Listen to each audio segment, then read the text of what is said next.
Welcome, everyone, and thanks for joining. Today, we're going to go over an overview of Office Workers' Compensation Program, also known as OWCP, and what it means to you in your role. So today, we're going to talk about understanding claims, roles, and best practices.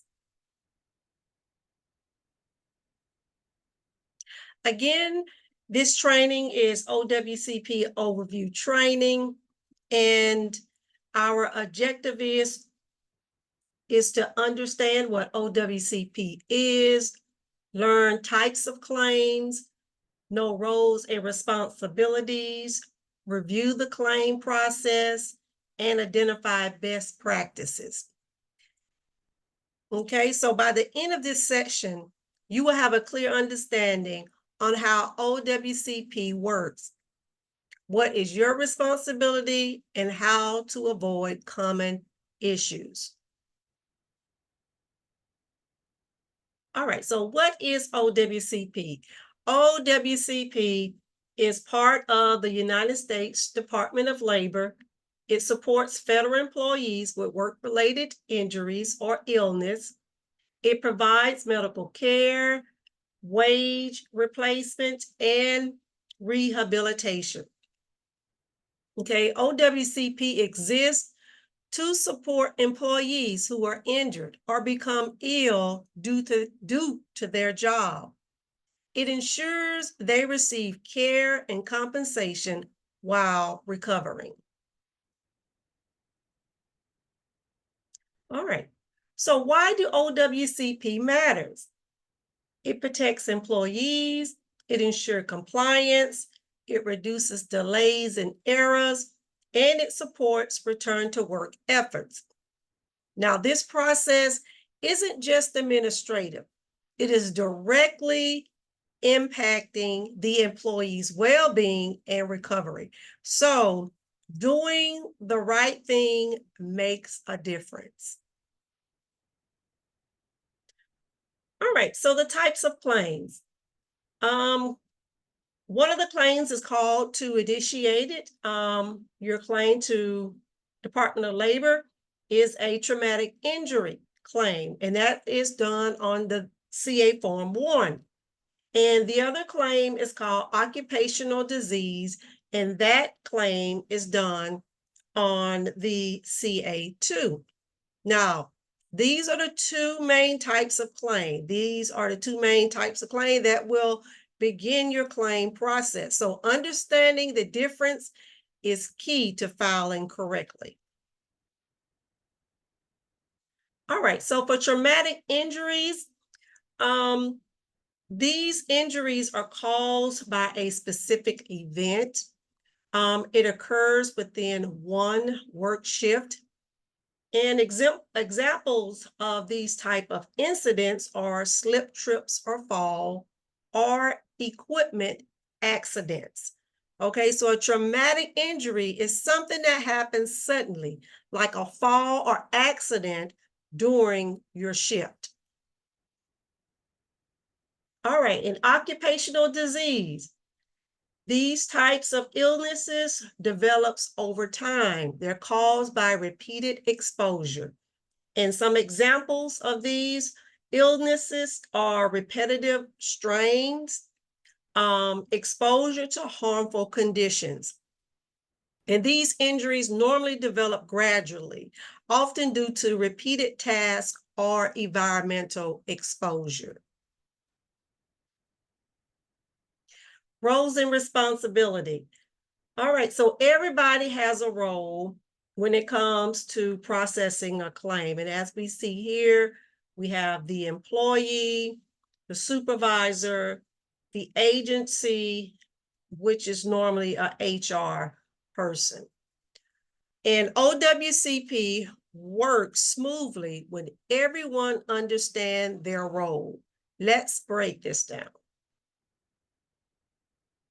All right, so for the employee responsibilities, the employee is responsible for reporting injuries promptly.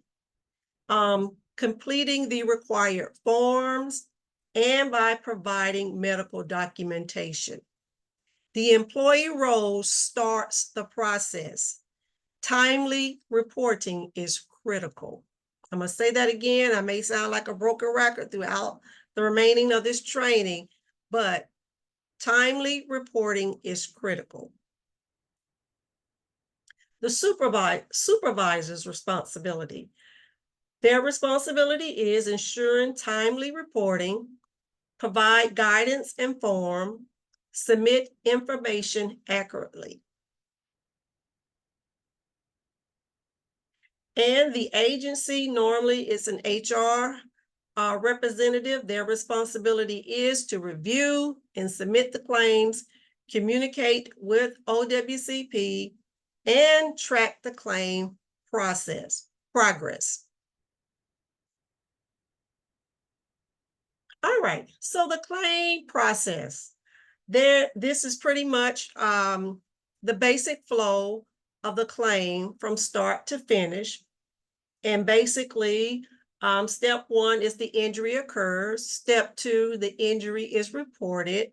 Step 3, form submitted, and that's the CA1 or the CA2.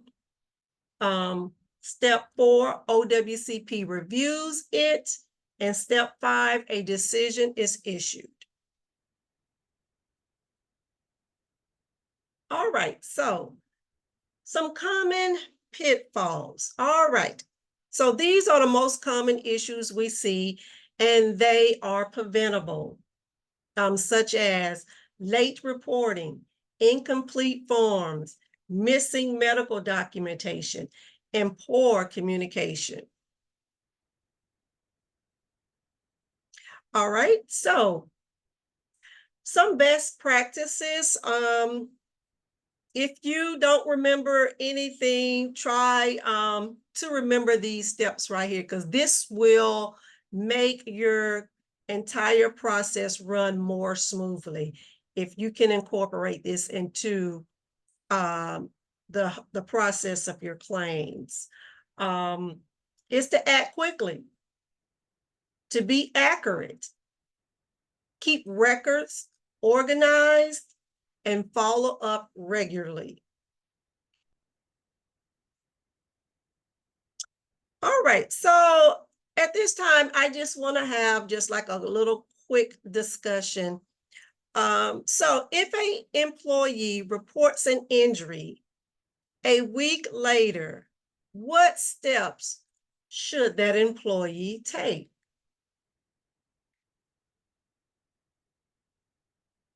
I'll give you a minute to think about that. On what should you do?